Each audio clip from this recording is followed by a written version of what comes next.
Ya, sementara itu Wapres terpilih Gibran Rakabuming Raka membantah isu mulai retaknya hubungan Prabowo dengan Presiden Jokowi. Menurut Gibran, hubungan antara presiden petahana dan presiden terpilih pemilu 2024 itu masih baik-baik saja. Gibran meminta agar tidak memunculkan dugaan atau isu yang negatif. Sebelumnya isu keretakan hubungan antar keduanya bergulir setelah Jokowi tidak menyalami Prabowo di acara Basnas beberapa waktu lalu. Tanda tanya publik kemudian bertambah ketika Gibran tidak hadir mendampingi Prabowo menyampaikan pidato kemenangan. Isu renggangnya Pak Jokowi dan Pak Prabowo. Siapa yang renggang? Nggak ada yang renggang. Apa yang renggang? Nggak ada yang renggang. Kita makin dekat kok. Tolong jangan memberitakan yang jelek-jelek gitu ya. Ya, lalu apa makna pertemuan Prabowo dengan Surya Paloh di tengah hangatnya isu keretakan hubungan Prabowo dengan Jokowi? Kita akan bahas bersama Yunarto Wijaya, Direktur Eksekutif Carta Politika. Selamat malam, Mas Toto. Selamat malam, Kompas TV. Mas Toto, Nitya bertanya-tanya nih, safari politik Prabowo ini kan banyak yang melihat ya ini wajar sajalah namanya presiden terpilih silaturahmi. Tapi kalau Anda melihatnya ini sekedar mengamankan pemerintahan baru nanti atau mencari tambahan dukungan dari pihak tertentu?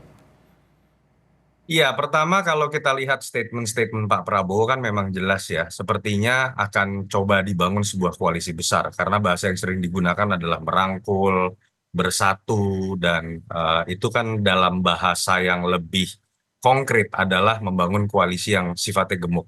Minimal akan di atas 50%. Dan yang memang menarik adalah kalau dihitung kekuatan kosong partai-partai pendukung 02 untuk kekuatan parlemen di 2024-2029 itu memang masih kurang dari 50%. Dan ada tantangan di situ bukan hanya dalam konteks governability ke depan, stabilitas politik pemerintahan, tapi juga sekarang di depan mata ada isu mengenai angket. Jadi buat saya tidak mengagetkan kalau ada upaya dari presiden dan dari presiden dan wakil presiden terpilih untuk menggaet partai-partai di luar partai pendukung 02. Dan tidak mengagetkan juga kalau Partai Nasdem yang kemudian menjadi partai pertama yang sekarang disebutkan mungkin akan punya peluang bergabung dengan koalisi 02, ya karena kemarin sebelumnya Bang Surya Paloh sudah menyatakan atau menyampaikan ucapan selamat mengakui adanya kemenangan dari Prabowo Gibran, dan kita tahu juga Nasdem ini kan dari awal terbentuknya itu sudah ikut dalam bagian kekuasaan. Bang Surya Paloh juga dulunya Golkar yang merupakan partai biasa ikut dalam kekuasaan. Jadi buat saya tidak mengagetkan kalau dalam waktu yang sangat cepat manuver ini bisa terjadi.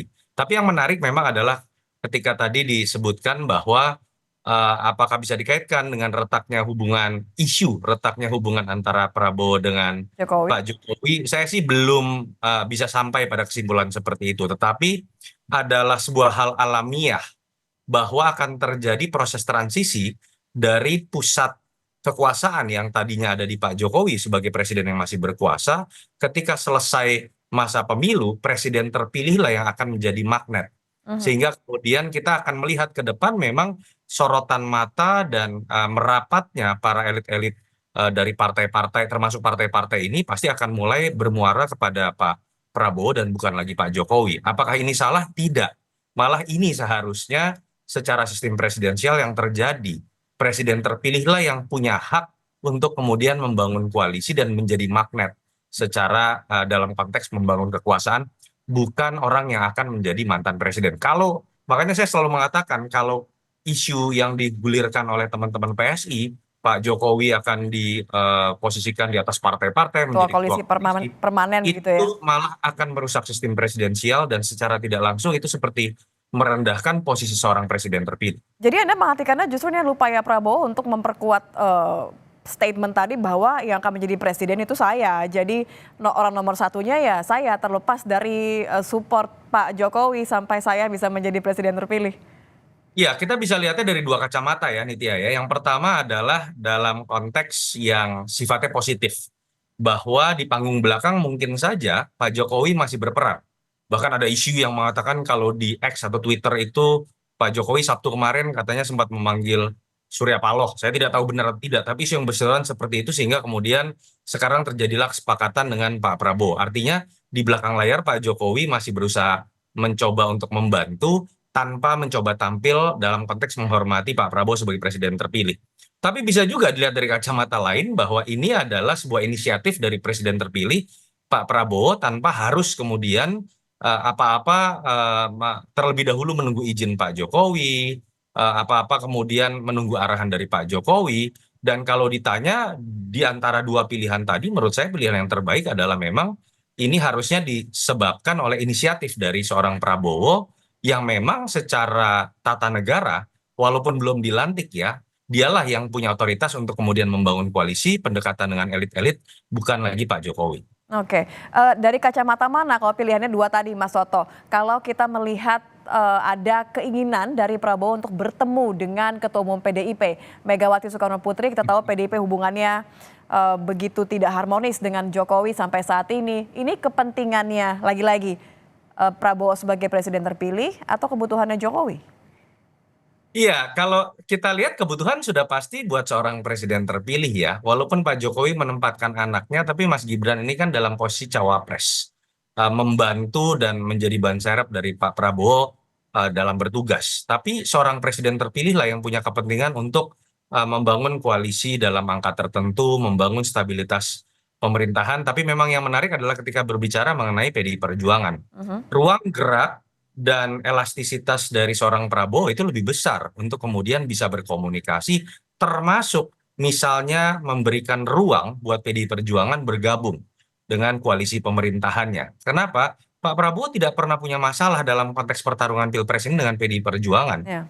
Karena ketika kita berbicara mengenai pertanyaan-pertanyaan besar, apakah ada rasa sakit hati, apakah ada subjektivitas, itu hanya terjadi antara Pak Jokowi dengan keluarganya dan PDI Perjuangan, bukan dengan Pak Prabowo dan PDI Perjuangan begitu misalnya. Jadi saya pikir istilahnya gini lah, no hard feeling kalau Pak Prabowo, teman-teman PDI Perjuangan dengan Pak Prabowo. Jadi Ya, dalam persaingan biasa ya. betul, kalau betul ada sebuah upaya untuk membangun komunikasi dengan PDI Perjuangan, saya meyakini inisiatif pertama itu datang dari Pak Prabowo dan bukan dari Pak Jokowi. Oke, bagaimana kemudian membaca situasi pasca pengumuman hasil Pilpres ini? Apakah kemudian niat untuk membuat suatu koalisi yang besar ini pada akhirnya akan menyertakan Jokowi juga masih sebagai bagian dari koalisi pendukung Prabowo tadi? Ya, yang pertama adalah kita pertama kalinya melihat masa transisi yang sedemikian lama ya, 7 bulan. Artinya dinamisasi ini terjadi dalam jangka waktu yang cukup lama. Menurut saya kita akan melihat banyak sekali kejutan. Yang kedua, masuk ke pertanyaan Nitya tadi, saya tetap melihat bahwa ketika Prabowo sudah ada dalam psikologi presiden terpilih, saya meyakini hitung-hitungannya secara pribadilah dan kepentingannya sebagai presiden terpilih lah yang akan menjadi landasan utama. Bukan lagi sekedar berbicara mengenai kenyamanan seorang Jokowi yang nanti akan menjadi mantan presiden. Jadi magnetnya dan pusatnya menurut saya nanti akan ada di Pak Prabowo, bukannya dalam konteks kita membaca seberapa aktif Pak Prabowo akan berkeliling ya, tapi secara otomatis orang-orang yang punya kepentingan ingin bergabung itu juga akan merapat dengan sendirinya. Yang ketiga nih, yang paling penting adalah kita harus membedakan isu, bukan isu ya, bagaimana manuver terkait dengan upaya rekonsiliasi ini jangan dilihat hanya dari satu kacamata terkait dengan persatuan nasional. Itu baik dilakukan dalam konteks menjaga kondusivitas masyarakat yang tadinya terbelah menjadi bersatu kembali. Betul, tapi kita harus lihat secara konkret ketika ada upaya membangun koalisi besar, efeknya itu adalah kepada bagaimana nanti kita akan melihat politik dagang sapi nih, bagi-bagi kursi menteri kepada partai-partai. Yang kita tahu dalam sejarahnya menteri-menteri yang berasal dari kalangan teknokrat adalah menteri-menteri yang lebih berprestasi.